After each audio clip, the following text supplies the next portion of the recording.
Good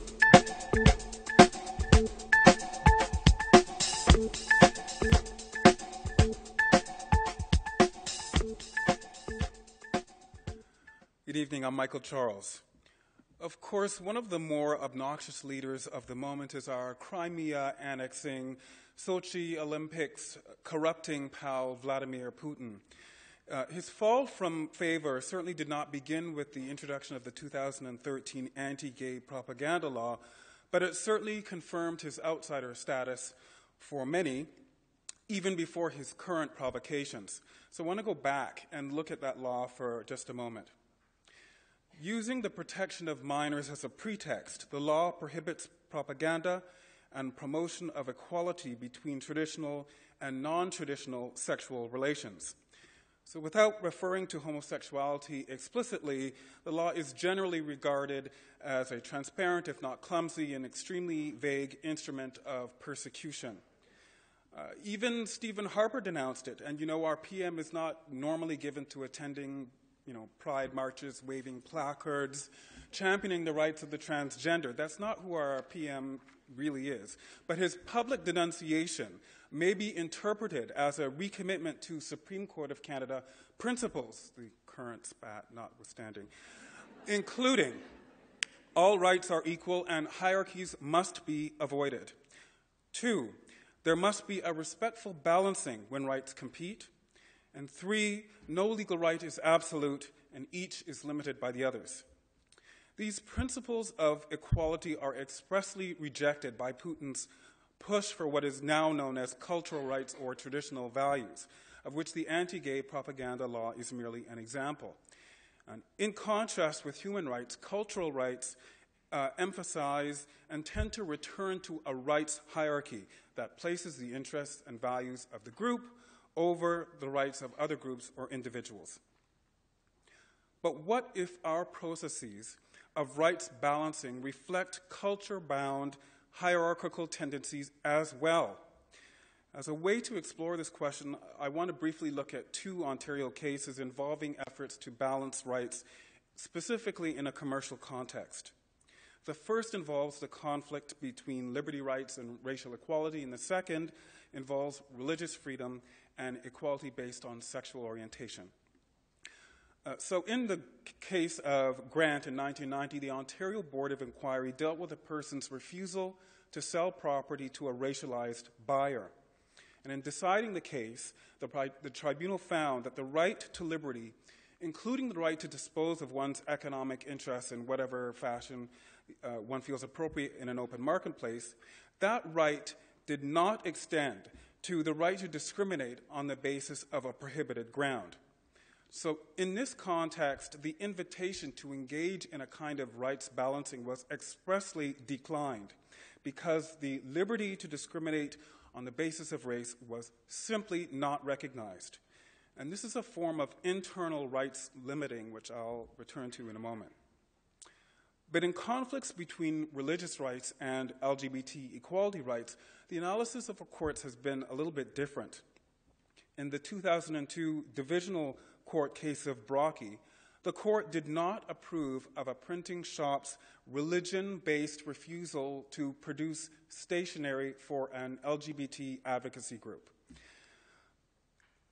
But that decision was not reached by internally limiting the religious freedom, as was done around the issue of liberty in the Grant case that I just spoke of. The court could have held that in the public marketplace, religious freedom ends at the point at which discrimination against LGBT persons begins. Instead, Mr. Brocky's discrimination continued on and survived several layers of constitutional scrutiny until finally running up against Section 1 of our Charter in the very end of the constitutional analysis. The point here is to suggest that there may be a much greater analytical latitude afforded religious freedom than liberty when prohibited grounds of discrimination are engaged in a commercial context. But the Brocky case also offered interesting insights into what type of religious response would be protected. Mr. Brocky, the court said, could refuse to provide the printing services where the material was other than this innocuous stationery, any type of material which tended to conflict with his core elements of belief. Example, where the material, as the court says, conveyed a message proselytizing and promoting the gay and lesbian lifestyle. At that point, he could be permitted to refuse service. But by carving out a proselytizing and promoting exception, this decision is open to the same kind of criticism now leveled at Mr. Putin for promoting and propagandizing non-traditional sexual relations. And while I'm certainly not suggesting that there's an equivalence between the two enactments, I'm pointing to the role of culture as an unrecognized tool in the way that we balance our rights. Now, to be fair to religious folks, they also can complain about this culture privileging. From their perspective, the idea of core versus peripheral elements of belief, as articulated in Brocky and numerous other cases, is itself a cultural construct. The separation of the sacred and the secular is a modern, Christian, Western concept rooted in particular social changes and economic changes. But for the devout, all actions are lived expressions of faith, connected indivisibly to a spiritual conviction. There is no core versus periphery distinction for these folks. So from their perspective, any attempt to circumscribe the religious right through a segmentation of periphery versus core or action versus belief is simply illogical and artificial. It is a constriction on their right by cultural means. So accepting for the moment that culture creeps into our rights balancing without being explicitly named, so what? That is a subject for another visit, but I am in the meantime quite intrigued by this tension between one of the great achievements of this country, namely the establishment of an enviable and exportable system of rights balancing on the one hand, and the data which seems to indicate this country continues to struggle with our ability to adapt to difference on the other. Reflect for a moment on Canada's current 21st ranking among OECD peers on the gender wage gap, decidedly below the country average. Consider also Canada's 11th place ranking among the same group, well behind our American and British peers when comparing national employment rates between highly educated foreign-born and native-born residents.